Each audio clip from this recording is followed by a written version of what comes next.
Assalamualaikum warahmatullahi wabarakatuh. Perkenalkan, nama saya Bella Puspitasari, NPM 20430079.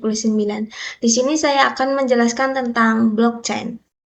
Apa itu sih blockchain? Blockchain adalah teknologi untuk menyimpan informasi transaksional elektronik tanpa bantuan pihak ketiga, seperti bank dan pemerintahan.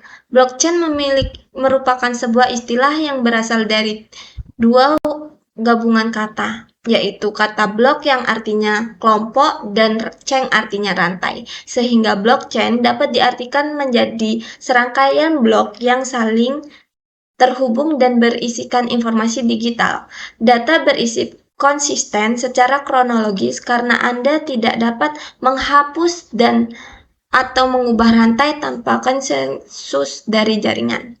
Akibatnya, Anda dapat menggunakan teknologi blockchain untuk membuat buku besar yang tidak dapat diubah atau tetap untuk melacak pesanan, pembayaran, akun, dan transaksi lainnya. Sistem memiliki mekanisme bahwa untuk mencegah entry transaksi yang tidak sah dan menciptakan konsistensi dalam tampilan bersama dan dari transaksi ini. Perbedaan blockchain dan Bitcoin. Blockchain itu berfungsi untuk bertransfer informasi, kepemilikan aset digital, hak, dan lainnya. Sedangkan Bitcoin adalah terbatas sebagai mata uang digital untuk dipertukarkan. Blockchain memiliki mekanisme yang transparan, sedangkan Bitcoin berproses secara anonim. Keunggulan blockchain, secara garis besar keunggulan blockchain itu terdiri dari 3, yaitu aspek keamanan, aspek efisien, dan kecepatan. Berikut inilah penjelasannya. Meningkatkan efisien dan kecepatan. Penggunaan blockchain dapat meningkatkan efisien dan keamanan dan kecepatan dari transaksi. Proses transaksi yang tradisional memiliki banyak waktu dan kurang efisien. Dengan menggunakan blockchain, transaksi akan lebih efisien, cepat, serta dapat meminimalisir kesalahan yang terjadi. Yang kedua, itu ada keamanan yang baik.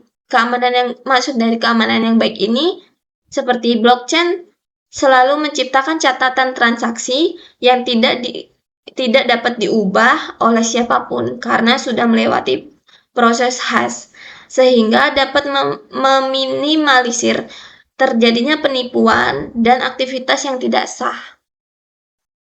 Di sini juga ada pilar utama blockchain itu ada 3. Yang pertama ada desentralisasi, transparansi, dan immutability.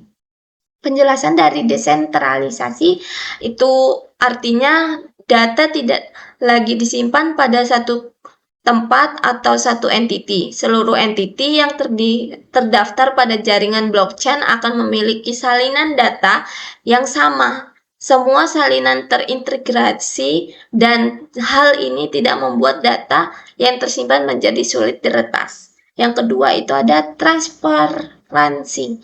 Blockchain memiliki aspek transparansi yang belum tertandingi dalam hal pembukuan dan audit transaksi. Yang ketiga ada immutability atau kekekalan. Kekekalan di sini berarti bahwa data yang diinput ke dalam blockchain tidak dapat diubah atau dirusak.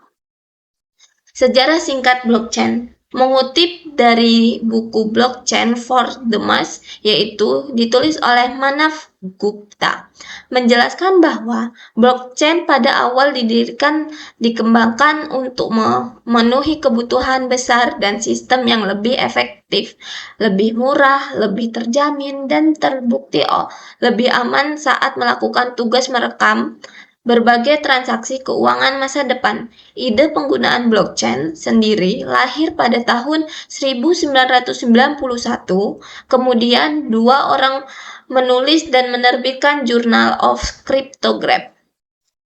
How to timestamp a digital document. Ada 2 orang, yaitu Star Harbor dan W. Scott Sotoneta.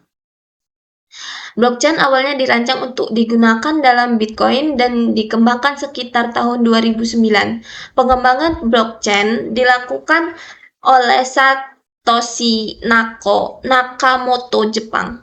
Berbeda dengan uang yang dihasilkan oleh bank sentral yang masih berupa uang tradisional. Keberadaan Bitcoin agak berbeda karena Bitcoin tidak memiliki kekuatan dan otoritas pusat dan tidak ada satu tugas untuk mengendalikannya. Daripada mengandalkannya sepenuhnya pada otoritas pusat untuk kontrol, menerima verifikasi dan persetujuan pemerintah transaksi, dan memproses penerimaan kas, Bitcoin lebih memilih untuk diaktifkan melalui jaringan hubungan peer-to-peer. Kesimpulan dari penjelasan yang saya sampaikan tadi itu, Bitcoin berfungsi untuk mencatat transaksi yang aman, terdesentralisasi, serta permanen, menerima minat banyak industri. Teknologi ini juga dapat menjadi jawaban atas kekhawatiran yang muncul di era digital ini, mulai dari masalah keamanan, kepemilikan, dan kepemilikan data masa kini. Terima kasih. Begitulah yang dapat saya sampaikan. Wassalamualaikum warahmatullahi wabarakatuh.